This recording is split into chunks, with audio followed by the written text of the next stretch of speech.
Tunasema rais wetu abadilishe constitution, ibadilike.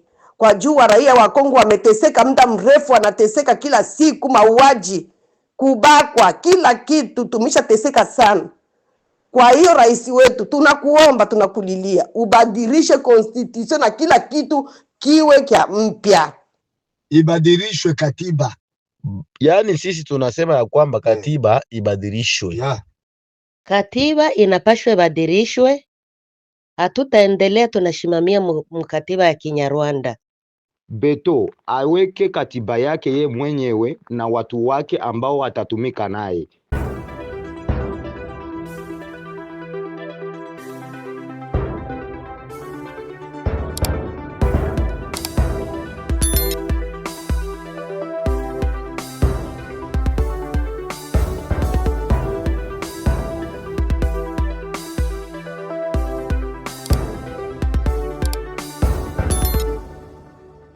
Naam, sasa ni majira ya jioni, mpendwa wa msikilizaji, katika maeneo yote mashariki mwa nchi ya Jamhuri ya Demokrasia ya Kongo na ukanda nzima wa Afrika. Lakini ni majira ya asubuhi kwa ndugu zetu ambao wanatufuata katika nchi za Ulaya. Natumai ya kwamba ndugu yangu Zuberi Aochi pamoja na namba 7 ambao napatikana kutoka uko nchini Marekani katika city ya Ibalene, Texas, wako pamoja na mimi muda huu. Na wakaribisha nyote wasikilizaji na watazamaji wetu kuweza kuwa pamoja nami katika matangazo yetu ya jioni ya leo, ambayo nimeahidi ya kwamba tunazungumzia swala nzima kuhusiana na katiba ya nchi ya Jamhuri ya Demokrasia ya Kongo, ambayo imezua maoni tofauti miongoni mwa wafanyasiasa mashariki mwa DRC, lakini pia Kongo nzima kwa ujumla. Maoni yamekuwa mengi, watu wamejigawa kundi mbili. Kuna baadhi ya kundi linasema ya kwamba si vema katiba iweze kubadilishwa, bora rais aweze kubadilishwa. Lakini pia kuna wengine wanasapoti kwa asilimia 100 kabisa kusema kwamba katiba ya nchi ya Jamhuri ya Demokrasia ya Kongo iweze kubadilishwa. Sisi kama Amani TV Media tumejikita moja kwa moja katika maoni ya wananchi, kwa sababu tunaamini kwamba maoni ya wananchi, aiza sauti ya watu ni sauti ya Mungu, na si vizuri kuweza kuipinga. Tumeamua kuweza kuongea na kuwakaribisha wananchi kutoka tabaka mbalimbali, kutoka nchi mbalimbali, kwa ajili ya kuweza kusikiliza maoni yao. Hivyo mpendwa msikilizaji, na ukiwa mmoja kati ya wafuatiliaji wa masuala ya kisiasa nchini Jamhuri ya Demokrasia ya Kongo, na kukaribisha kuweza kujiunga nasi kwenye kipindi hiki cha Sauti ya Mwananchi. Ni kipindi ambacho kinakupatia fursa ya kuweza kuzungumza kama mwananchi pale ambapo hoja ya mwananchi inahitajika. Na tumepokea maoni mengi kutoka nchi mbalimbali. Kuna watu wanatufuata kutoka Marekani ambao wametutumia maoni, kutoka Australia watu wametutumia maoni, kutoka Afrika, Canada watu wametutumia maoni, kutoka huko Italy, Uhispania na kadhalika. Na wote wamezungumzia swala nzima la katiba kubadilishwa. Wote wamezungumzia maoni yao kuhusiana na sakata la katiba kuweza kubadilishwa. Kwa hivyo nitakusihi usikilize maoni ya kila mmoja. Usikilize maoni ya kila mmoja, kisha baadaye na wewe utakuja kutuambia maoni yako ni yapi kuhusiana na swala nzima la katiba kuweza kubadilishwa. Lakini kabla haujasikia maoni ya wananchi, ningependa ufahamu kwamba baadhi ya vyama pinzani pamoja na baadhi ya wanasiasa wamekuwa wakipinga vikali swala la kubadili au kufanya marekebisho ya katiba. Kutokana na hali hiyo, kumekuwa na kampeni mbalimbali za kuhamasisha raia kupinga mabadiliko ya katiba ya nchi ya Jamhuri ya Demokrasia ya Kongo. Hata hivyo, pamoja na mjadala huo, yapo pia maoni mbalimbali kutoka kwa wananchi wa ndani na nje kuhusu swala hili la katiba. Wananchi wamekuwa wakitoa maoni kwa njia tofauti kuhusiana na katiba ya nchi ya Jamhuri ya Demokrasia ya Kongo. Basi bila kuchelewa, nitakaribisha moja baada ya mwingine kuweza kuzungumza, kuweza kutoa maoni yake. Nitakuomba kuwa mvumilivu kuweza kusikiliza mwanzo mpaka mwisho. Hii inahusu Wakongomani. Hii ni moja kati ya swala ambalo kila Mkongomani anatakiwa kusimama na kuweza kutoa maoni yake. Hivyo ni vizuri kuweza kusikiliza maoni ya Wakongomani ili yafikishwe mbali, yafikishwe mpaka sehemu ya Ikulu, angalau wakubwa wapate kusikia raia wanahitaji nini. Kwa sababu mara nyingi maoni ya raia inakuwa inatupiliwa mbali, ilikuwa hayafikishi maeneo husika ili wakuu viongozi waweze kuyafanizia kazi. Lakini sisi kama Amani TV Media tunakuletea kipindi cha Sauti ya Mwananchi kwa ajili ya kuweza kuinua na kuyafikisha maoni ya wananchi maeneo ambako yanahitajika yafike kwa ajili ya kupata suluhu. Na moja kwa moja ninawakaribisha ndugu zetu, ndugu jamaa na marafiki ambao tusikiliza muda kama na huu kutoka kona zote 4 za ulimwengu kuweza kutoa maoni yao. Na naanza moja kwa moja na ndugu yangu ambaye anapatikana huko Texas, Zuberi Aoti, pamoja na namba 7 ambaye anapatikana Abilene, Texas. Maoni yenu ni yapi? Nyinyi ambao mnapatikana kwanza huko nje ya nchi, mnafuatilia kwa makini yote ambayo yanaendelea kujiri mashariki mwa Kongo.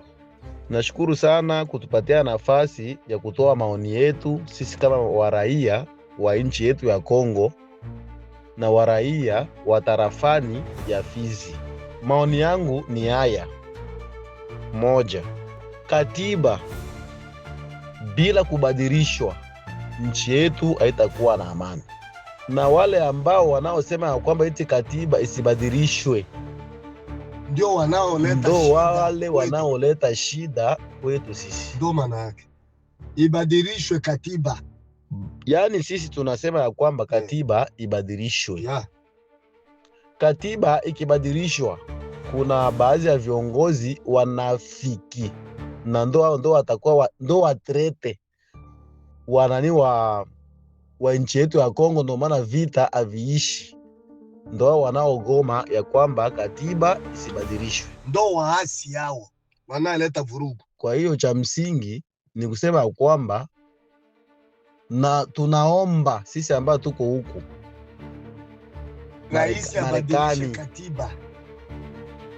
Watu ambao kipaumbele wanachanga pesa za kusaidia wazalendo, na sisi tuko miongoni kwa kutuma pesa zisaidie wazalendo. Wabadilishe katiba. Kwa hiyo tumechoka na katiba.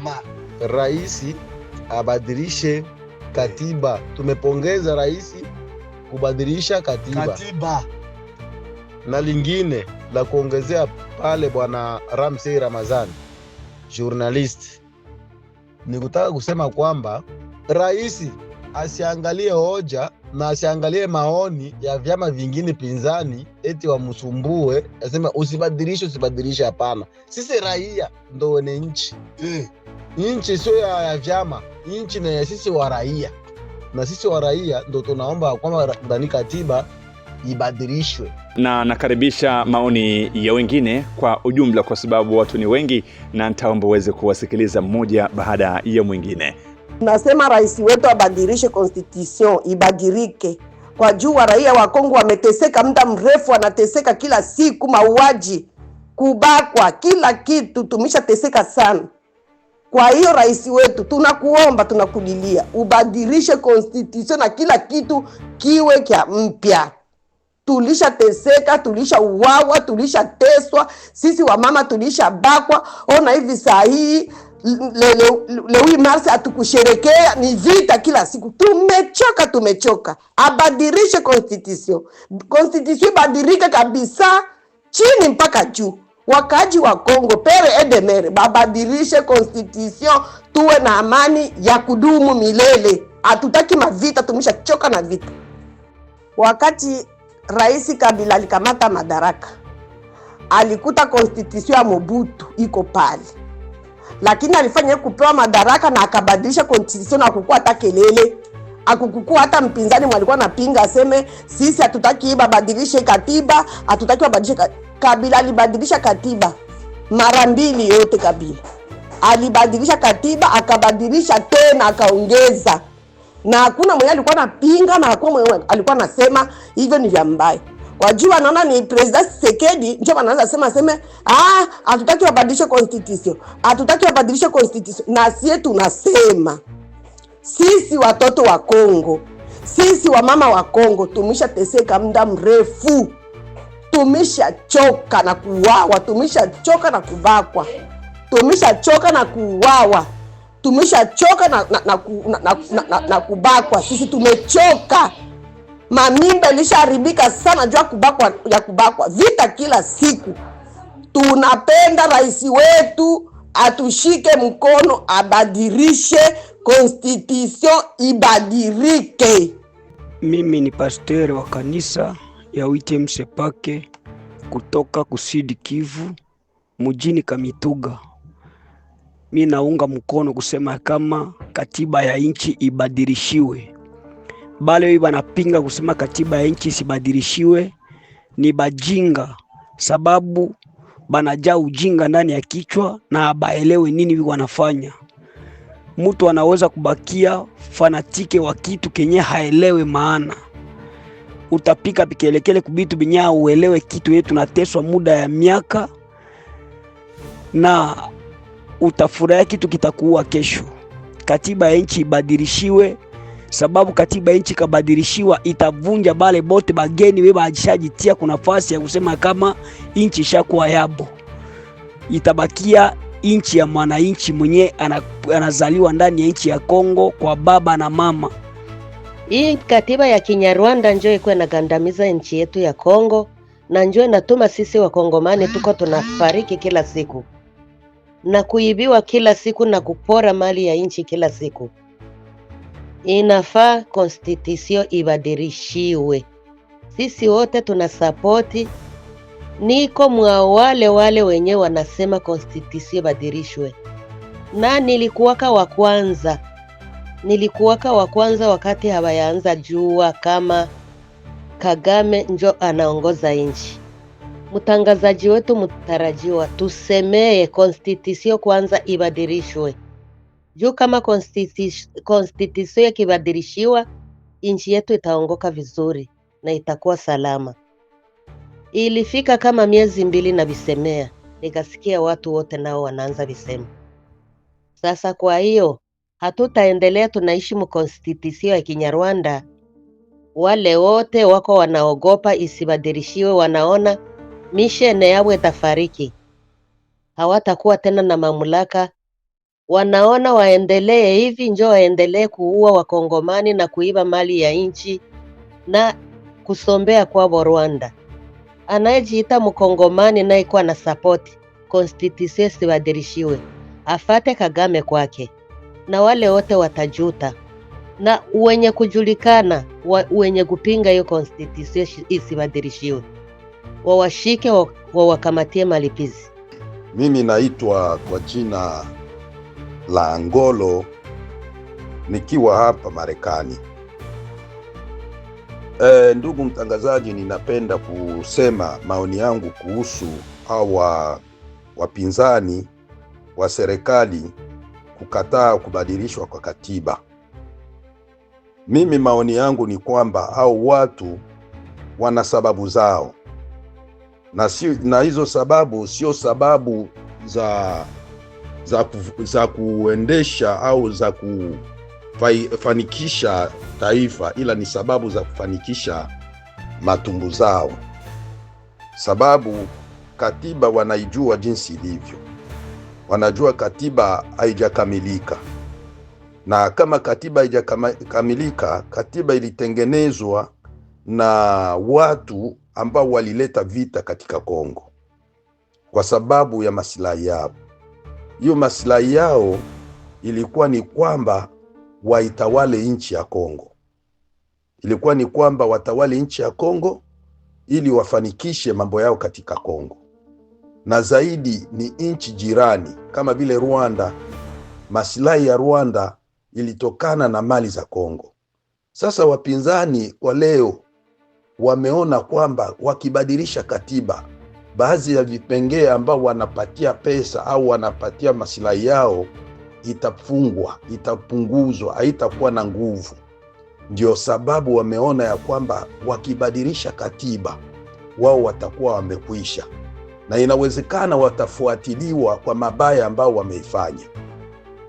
Kwa hiyo maoni yangu ni kwamba lazima sisi watu wa mashariki ya Kongo lazima tuelewe kwamba ile katiba ilijengwa kwa faida ya Rwanda. Ile katiba haijatengenezwa kwa faida ya Wakongomani.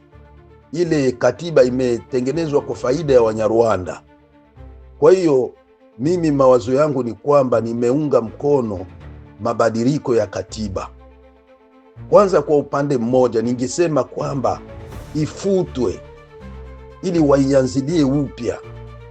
Maana wakati vita vya kwanza ya songa mbele vya mwaka wa 1960 na 96, palikuwa na katiba ambayo ilikuwa imetawala Zaire ya zamani, lakini hiyo katiba wakati AFDL ilikuja ya mzee Laurent Desire Kabila ilipokuja, walifuta hiyo katiba wakatengeneza katiba yao, na hiyo katiba ambayo ilitengenezwa ilikuwa kama vile sheria tu za kuibeba nchi.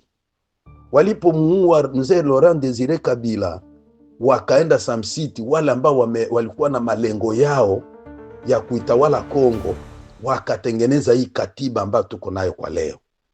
Sasa hii katiba, aliyekuwa rais wa hii nchi Joseph Kabila, na yeye pia akaja akabadilisha hiyo katiba. Baadhi ya vipengee vya katiba hiyo akavibadilisha kwa faida yake mwenyewe. Sasa kwa leo, rais aliyo madarakani kwa leo anaona hiyo tatizo ya katiba haijakamilisha nchi yetu kuwa na amani, kwa hiyo katiba ifutwe. Mimi kwa upande mmoja nilikuwa naona ifutwe kabisa, ifutwe ili ianziliwe katiba ambayo itanufaisha wakongomani wote kwa jumla, na zaidi sisi ambao tuko mashariki ya Kongo.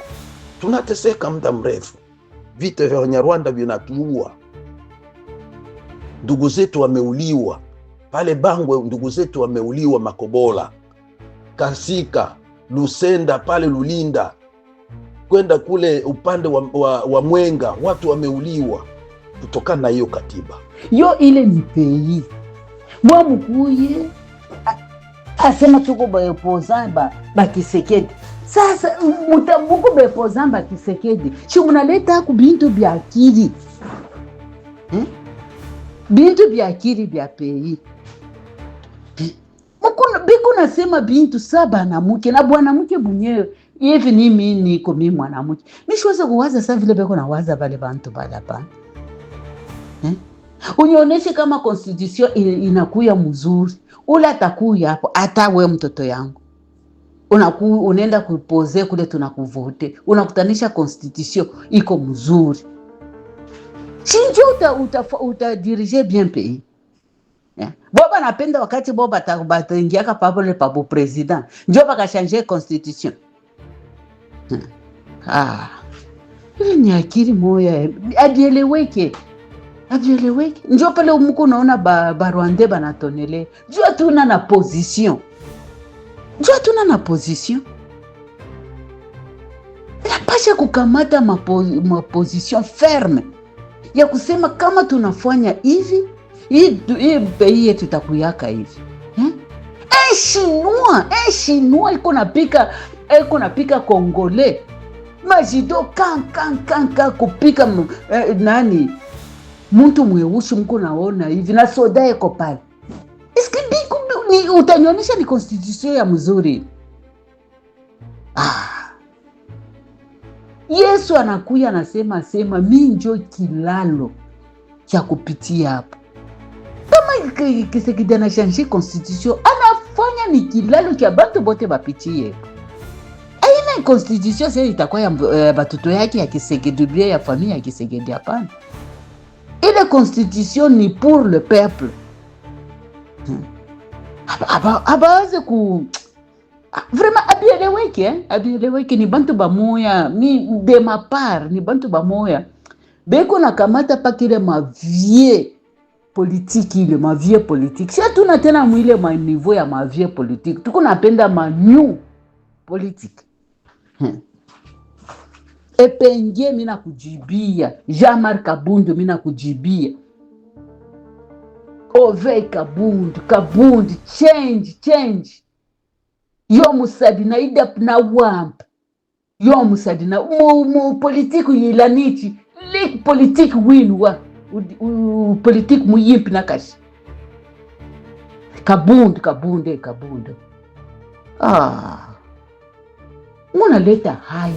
Banaleta haya. Aba babahati kama Bukwebwe kane babahati kane bali. Tena njina inata yake. Biko naleta haya. Sisi tunapenda development ya pays. Atupende ile mamichezo ya kujisha inchi. Bonjo biko na kujisha inchi. Sio tunapenda kwanza biote kwanza kumwanzo. na inye lim nationali yote babishanje tukwe independa. Kweli ni shangwe sana kumkongomani yeyote mwenye alishaona mbele. Naweza furahia kubadilishwa kwa katiba kumkongomani. Hapana mkongomani nusu, kumkongomani mwenye alizaliwa baba na mama wa damu anapashwa itika katiba badilishwe. Tangu bwana mtangazaji mie nizaliwe mpaka hii amri niko amo, si yapataka amani. Nilizaliwa muvita. Mie nilizaliwa muvita, nikakomala muvita, mpaka hapa nashimama saa hii niko muvita. Sasa mkongomani mwenye naweza akatala basibadilishe katiba, ule haiko mkongomani. Mkongo njo kwenye mtu angana lamuka mwake anafanya movement yake na naanza gombanisha guvernema. Mkongo njo mtu angali anatembeana silaha katikati ya mchana na hajulikane na leta.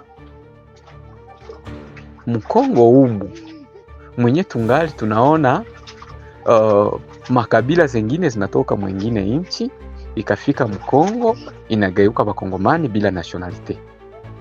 Ni Mkongo. Mkongo ndio naweza kutana kila mtu alitoka mkila pei, anafika anapora anasema venye anapenda. Ni Mkongo. Vinasaidia nini we mkongomani? Mkongomani we ulizaliwa, wenyewe naweza sema basi shanje katiba. Nini nasaidia? Inakusaidia nini? We unaona nini yenye naweza tuma basi badilishe katiba? Ni nini? Kumkongomani wa kichwa na mkongomani wa damu atuambie. Tungejiuliza maswali 5-6, nini yenye naweza tuma basi badilishe? Anaweza tupatia umwe vitu 5 venye vinaweza tuma basi badilishe katiba. Makazi ziko. Mie tulisoma tukamaliza malisansi, hatuyapataka hata sabuni. Ni juu ya kukosa makazi. Kulingana na habari natoka kusema kuhusiana na katiba ya nchi. Katiba ya nchi inabidi ibadilishiwe. Kwa nini nasema ibadilishiwe? Sababu iliandikwa kwa faida za wafanyasiasa.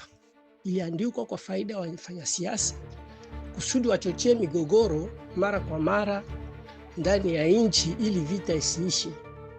Na hiyo katiba iliandikiwa zaidi kwa kupatia wageni nafasi kuliko mwananchi wa Kongo afaidike. Na juu ya ile inabidi katiba ibadilishiwe. Na kama wapinzani wanakatala, ni kwa juu ya nini? Wanakatala sababu wao wana faida zao binafsi. Na hiyo faida, wakati wanafanya ile maeleksio, wanakuta deja kila mtu ndani ya parti politike yake akishapata franga otawa na bunge ngapi, anajua kama pale anafaidika mwenyewe, lakini rahia hafaidiki hata kitu chochote. Na juu ya ile nikizani, umeona vita ambayo imeripuka mara kwa mara ndani ya province ya Nord Kivu, Sud Kivu na Bunya nako vile vile province ya Ituri. Vita haiishi. Nani mwanabunge ambaye alishatoka kule kusema naye ajiunge mu wazalendo apiganie nchi yake? Hakuna tu. Wao watoto wao wanaishi tu maulaya kule, wale maopoza wanachochea vita tu kisirisiri ndani mule tu kwa faida zao. Na juu ya ile inabidi katiba ibadilishiwe kwanza. Na ingelikuwa heri wakati katiba inabadilishiwa, wadepite wasikue tena zaidi kama vile wako kama vile siafu ndani ya nini ya masenate, na wengine wako ndani ya assembly. Ilibidi kuwashusha juu hiyo mishahara ambayo wanakula wakisinzia ndani ya makiti, kusema iko ndani ya kazi nafanyia raia kazi. lakini analala usingizi mukiti, kisha mwisho wa mwezi anapokea dola $20,000, wengine dola 16,000. Hiyo yote ni kwa faida zao wao pekee, na kwa hiyo ilibidi tu katiba ibadilishiwe. Ndiyo, ni mimi François kutoka Nord Kivu. Sisi tunaona ile maoni ya presida wetu ya Republiki Felix Antoine Tshisekedi Kilombo kurevize constitution ni kitu kitatusaidia sana, na tunaunga ile kitu mkono, sababu tunaona mbinu zenye akonafanya kwa kutafuta salama, kutafuta amani. Ni sharti kama vile baba wa taifa aweze kutosha uchafu wote wenye ulikuwa na tutia ndani ya ukoloni wa utawala wenye ulikuwa, ama utawala wa ukoloni wa Rwanda. Hivi sisi kama vile watu wa Kongomani halisi wa kweli, tulio na lengo kweli, pamoja na rais wetu, tunamuunga mkono. Ni sharti katiba aishanje ama airevise. Très bien, merci beaucoup. Naam, hayo ni maoni ya wananchi kutoka sehemu mbalimbali kote ulimwenguni wakizungumzia kuhusiana na swala la katiba ya nchi ya Jamhuri ya Demokrasia ya Kongo ambayo ipo mezani kupendekezwa kubadilishwa, moja kati ya vipengele ambavyo vinapatikana kwenye katiba hiyo. Na mpendwa msikilizaji, hii ni Amani TV Media na hiki ni kipindi cha Sauti ya Mwananchi, sauti ya Mkongomani, kuhusiana na swala ile ambalo tunazungumzia siku ya leo. Mada iwani ilikuwa ni katiba.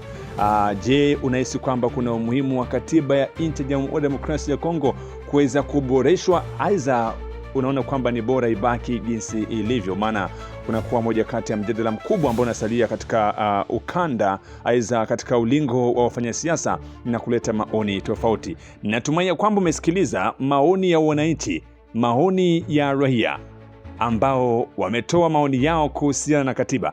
Wengi wamepongeza hatua ya rais kuweza kubadilisha katiba, yani kuweza kuboresha katiba, huku wengine wanasema ya kwamba ni bora katiba ifutwe yote na iundwe katiba mpya mwanzo. Sasa mambo ni kama hivyo, na wewe msikilizaji wetu ambao unatusikiliza kwa muda na saa kama hizi, basi tuambie kwenye comment unatufuata kutoka nchi gani, na wewe pia maoni yako ni yapi? Mimi ni Ramsi Ramadhani na kuaga kwa kusema uwe na siku njema. Bye bye.